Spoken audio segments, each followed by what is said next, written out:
Fall camp is here. That means football is happening.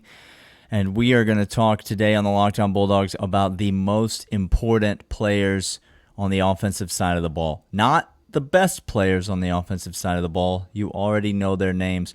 But who are the most critical players that Georgia needs to be good if this team is going to win another national championship? All that and more today on the Locked On Bulldogs podcast. You are Locked On Bulldogs, your daily podcast on the Georgia Bulldogs. Part of the Locked On Podcast Network, your team every day.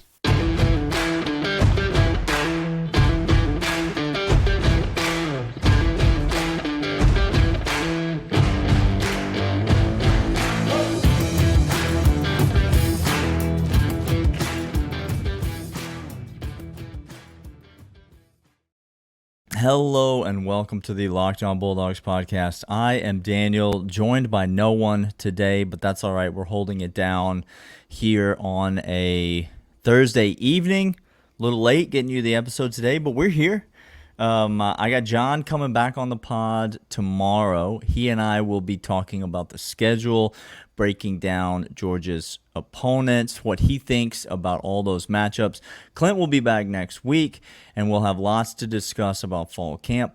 Kirby has met with the media. It is officially football season. Congratulations to you. I am happy for you. I'm happy for me. It's a great time to host a Georgia podcast. It's a great time to listen to a Georgia podcast. And that being said, if you're new to the show, if you're just finding the channel, subscribe to the audio platform of your choice. We're on audio everywhere you get your podcast, Stitcher, Spotify, Apple Podcasts, wherever you get your podcast. Subscribe there. That's a great way to support the show. That actually helps us out a tremendous amount. And then get on over to the YouTube channel. You might be watching on YouTube right now. Hit up the audio side. But if you're on YouTube, subscribe there. Hit the notification bell. Give us a comment. Let us know where you're at and whether or not you are a part of the 199. But we're here talking about this Georgia football team. Enough of the offseason talk. Enough of the last season talk. Javon Bullard met with the media on Thursday. He was asked the very eye roll, the very anticipated question, what about that hit on Marvin Harrison? And he basically laughed in a grown man's face and said, I'm here to play football. This is a new season. We're not talking about last season. And the Locked On Bulldogs podcast holds the same mindset. We're here to talk about the 2023 team. And so today, as I mentioned, I'm talking about the three most important players on the offensive side of the ball. Not the best, but the most important. These are the guys that Georgia needs to step up if they are going to repeat and go back to back to back as national champions. And so I'll kick things off with my number three most important player on the offensive side of the ball, and his name is Oscar Delp. Georgia runs, if you're new to football, if you're new to following the University of Georgia, Georgia runs a lot of 12 personnel. At least these last few Georgia teams, these last several Georgia teams that have been championship level teams have run a lot of 12 personnel. 12 personnel is great when your best players are tight ends. 12 personnel is also great, which has been the case for Georgia, obviously, Darnell Washington, Brock Bowers. But 12 personnel is also great when you want to create mismatches against opposing defenses. That's what Georgia has done. We've said it before on this podcast, but I'll continue to say Georgia has broken the mold of college football. They have redefined what you need to have in order to be successful. And one of the ways that they've done that is by utilizing these mismatches in the tight ends.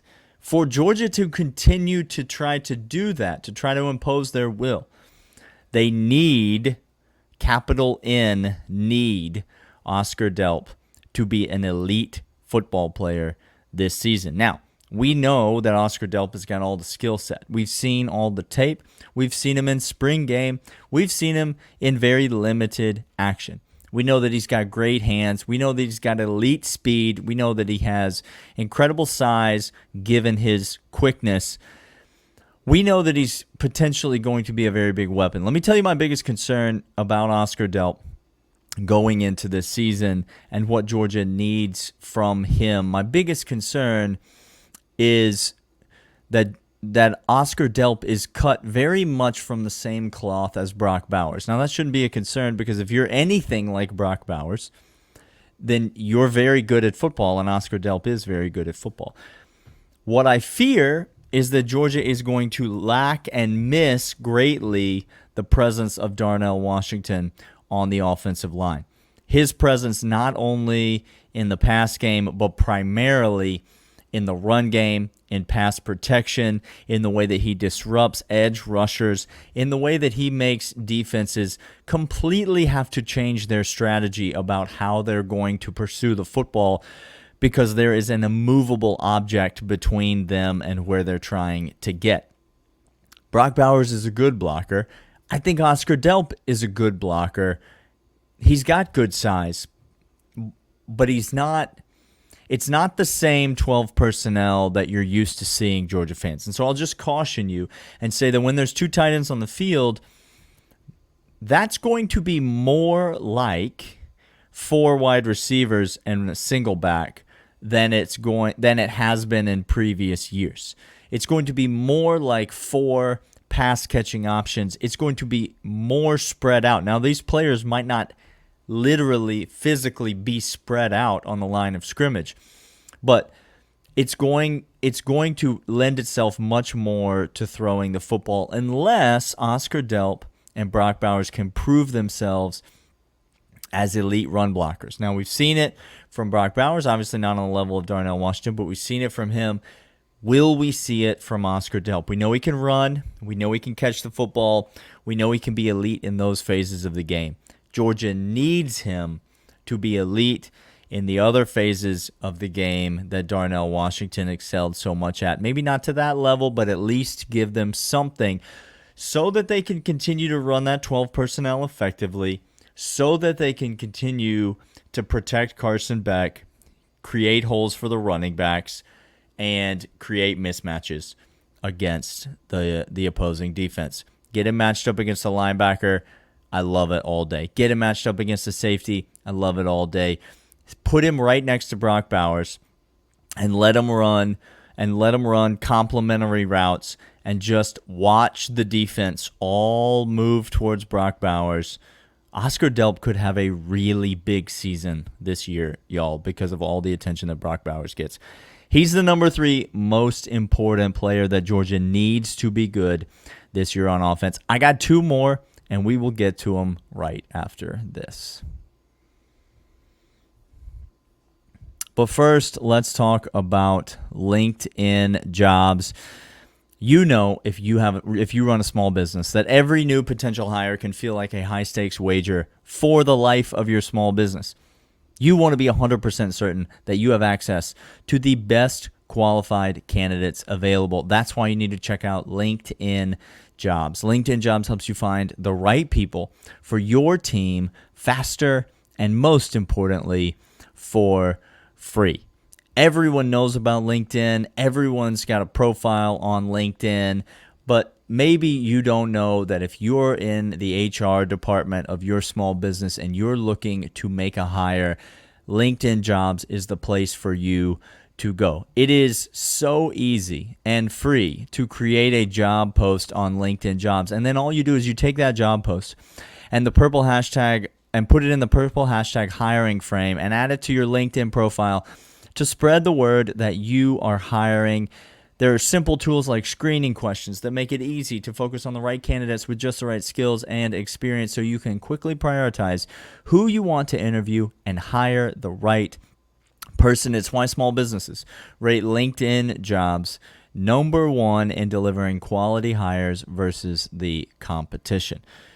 LinkedIn Jobs helps you find the qualified candidates you want to talk to faster and for free. Post your job for free at linkedin.com/LockedOnCollege. That's linkedin.com/LockedOnCollege to post your job for free. Terms and conditions apply.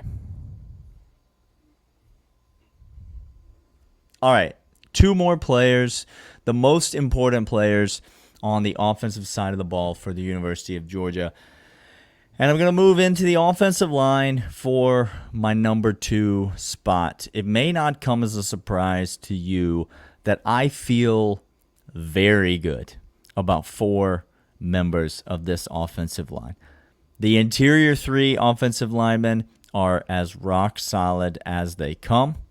We've mentioned it before on the podcast, but it bears repeating. It all starts with SVP in the middle. But Ratledge and Truss, love them. Happy with where they're at. Thrilled with what we've got there on the interior. Amarius Mims, that's a future NFL first-round draft pick. Not at all worried about him. It's why it may not surprise you in the least to hear me say that my number 2 most important player this season, that Georgia needs to be good if Georgia's going to win a title, is none other than Ernest Green, the third offensive tackle out of California, redshirt freshman. Now, it's not a foregone conclusion that Ernest Green is going to start at one of the tackle spots, but it is widely considered to be Ernest Green's job going into this fall camp. And I'll just say with a caveat here, my number 2 spot goes to Ernest Green or whoever starts at the other tackle spot. We're going to talk about Ernest because I think that's who it's going to be. 4-star offensive tackle out of California. Touted coming out of high school, if you remember this kid's recruitment only a couple of years ago, because he's only, as I mentioned, a redshirt freshman. Last year was his first year on campus. Coming out of high school, he was touted as like a Jamari Sawyer type offensive lineman, really praised for his versatility. Could play center, could play guard, could play tackle. But it seems that since he's gotten to the University of Georgia, they have locked in on this kid as a tackle. They have really liked what they've seen from him in the offensive tackle spot. That's where he worked all year last year in preparation for this year. And again, as I said, it seems that it's going to be Ernest Green's job, presumably on the left side of the offensive line, maybe on the right side. You move Amarius Mims over to the left side. We'll see what happens. It goes without saying, whoever starts at that tackle job needs to be good for Georgia to be good. There are a couple of reasons why this is an obvious pick. Number one, Ernest Green has 0 experience. 0 college football experience other than a spring game. He was a true redshirt last year, was not needed at all, was not called upon at all. This is a brand new position. Kirby Smart mentioned also, to piggyback off that, Kirby Smart mentioned in his press conference a couple days ago, maybe one of the biggest positions of need in terms of depth on this team is offensive tackle. It's a position that he forthrightly came out and said he's very concerned about the depth at offensive tackle. So there's not a lot of quality. When you hear a coach say that, a lot of times what you immediately go to is injuries, right? I mean, everybody does because it's football. It's a contact sport. There are going to be injuries. Every team is going to suffer injuries. Alabama, are you listening? Are we here? We're all together now. Every team is going to suffer injuries.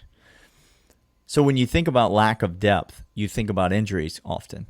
Well, what about the other scenario where the guy that you start isn't that good and you need to replace him? That a lack of depth hurts you there. If it's not Ernest Green, here are the realities of the situation. And I don't mean to say this in a way that disparages any other student athlete. These are just the facts. If it's not Ernest Green, it's one of 2 different types of people. It's either a person who has been on campus and has not really done anything to make the coaching staff think that they are a viable contender to start at offensive tackle. Or it's a true freshman. If it's not Ernest Green, it's one of those 2 types of people. And let me just say, forthrightly, you don't want either of those 2 types of people starting on your offensive line. So as a Georgia fan, you need to hope that it's Ernest Green, and you need to hope that he's very good this year. Because, again, as I mentioned, the rest of that offensive line could not be more solid. I could not be more excited about them. But as football fans well know, it only takes one hole for a defensive tackle, a defensive end, an outside linebacker, a blitzing safety to get through, get to the quarterback, create havoc, cause a fumble, create a turnover, force an interception. It only takes one hole. It only takes one blown assignment. 4 out of the 5 pieces of your offensive line could never make a mistake, and your pass protection and run blocking could still be terrible.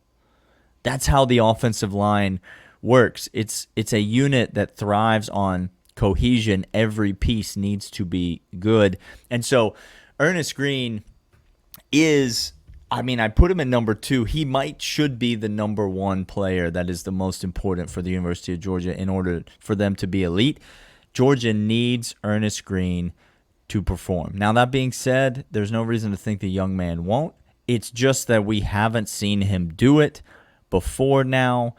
And the options to replace him are, as I mentioned, a guy that's been on the team that hasn't done anything to make you excited about him playing, or apparently to make the coaching staff all that excited about him playing, or a true freshman, a guy like Monroe Freeling or somebody like that.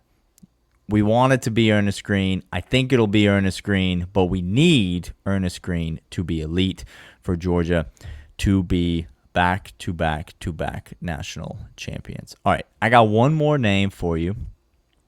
The most important player on Georgia's offense this season, the player that they desperately need to be elite for them to win another national championship, and I'll talk about it right after this.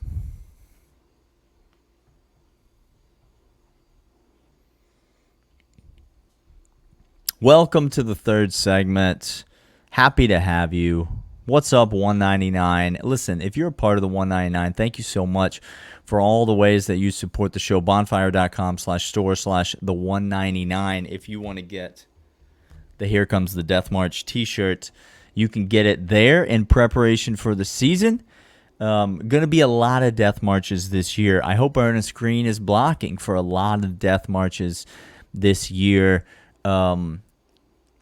There's not going to be a running back on this list of 3 most important players that Georgia needs to be good, because running back is a position where Georgia has a ton of depth. Now, I know there's some injuries right now, and there's some guys that, Andrew Paul coming back from injury, Branson Robbins still out with an injury. But when everyone is healthy, there is a ton of depth in this running back room, so you're not going to hear me talking about running backs. Likewise, you're not going to hear me talking about wide receivers because, again, there is a ton of depth. Now, Georgia needs Ladd McConkey. Georgia needs one of these 2 new guys. I think it's going to be Dominic Lovett, but at least one of these 2 new guys, if not both. They need Rosemy Jack-Saint. They need all these guys, but none of them rise to the level of the number 1 most important player that Georgia needs to be good in order to win a national championship. And guys, I don't want to be obvious. I don't want to be vanilla or boring. But it's Carson Beck, and I don't know what else. If you don't want to talk about it more, I understand. I get that. But it doesn't make it less true that the biggest question mark on this Georgia team is Carson Beck. The biggest question mark for Georgia's season is Carson Beck. The biggest obstacle between Georgia and winning another national championship is the play of the quarterback. The biggest unknown is the play of the quarterback. Georgia needs Carson Beck to be good.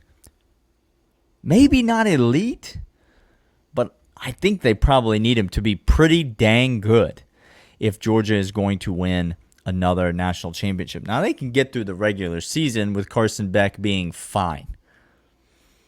They might beat LSU or Alabama with Carson Beck only being pretty good.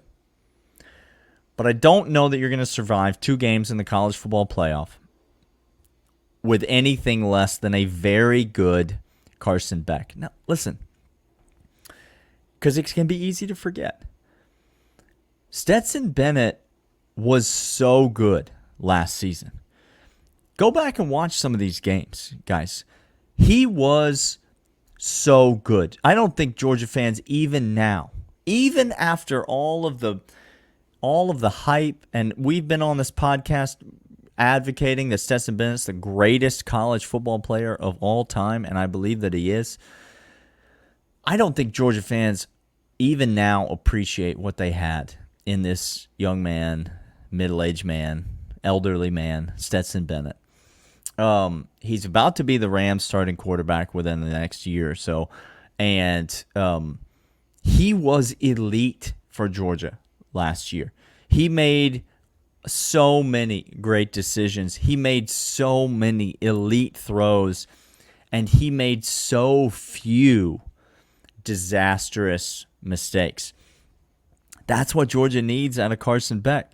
Georgia needs Carson Beck to be locked in here, and they need Carson Beck's arm to make the big throws when they matter, and they need Carson Beck's arm to not make the big mistakes. And it wouldn't hurt if Carson Beck could give him something with his legs, but I know that's not his game. So Georgia needs elite quarterback play, or at least very good quarterback play this year. I say that for a couple of obvious reasons. One is that that's how they won back-to-back national championships.